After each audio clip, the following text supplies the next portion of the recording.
અને મહેસાણામાં ઓએનજીસીના પાપે ખેડૂતોનો પાક બરબાદ થયો। ઓએનજીસીની બેદરકારીએ ઉભા પાકમાં ઓઇલ ફરી વળ્યું। પાઇપલાઇન લીકેજ થતા ખેતરમાં ઓઇલ ફરી વળ્યું છે। ઘઉંના ઉભા પાકમાં ઓઇલ ભરાતા ખેડૂતોને નુકસાન પહોંચ્યું। તો બહુચરાજીના કનોડામાંથી પસાર થાય છે પાઇપલાઇન। ખેડૂતોએ કહ્યું કે 5 વર્ષ સુધી આ જમીનમાં હવે ખેતી નહીં થઈ શકે। ઓઇલ જમીનમાં 3 ફૂટ ઊંડે ઉતર્યું હોવાનો ખેડૂતોએ દાવો કર્યો છે।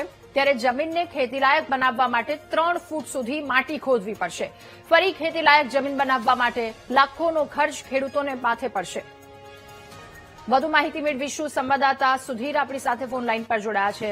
સુધીર, ઓએનજીસીની બેદરકારી ખેડૂતોને હવે આ ભોગવવાનો વારો આવ્યો છે। શું વધુ વિગતો, કોઈ કાર્યવાહી કરવામાં આવી? કોઈ અધિકારીઓ આ વાતને લઈને પ્રતિક્રિયા, જવાબદારી લીધી?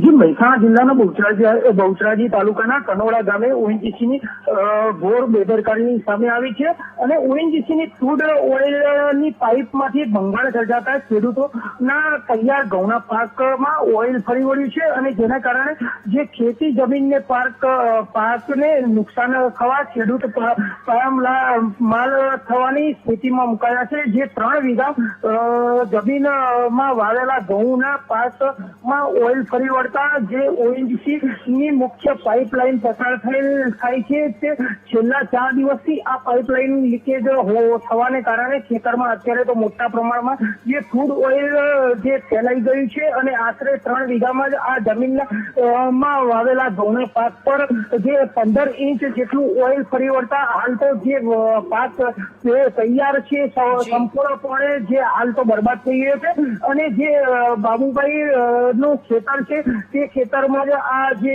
ઘઉં વાવ્યા હતા અને લાખો રૂપિયાના ખર્ચ પાછળ હાલ તો જે નુકસાન થયા છે અને બેદરકારી, ઓએનજીસીની બેદરકારી આવી છે અને ખેડૂતોમાં ભારે રોષ જોવા મળી રહ્યો છે। જી સુધીર, આભાર આપનો વિગતો સાથે જોડાવા બદલ।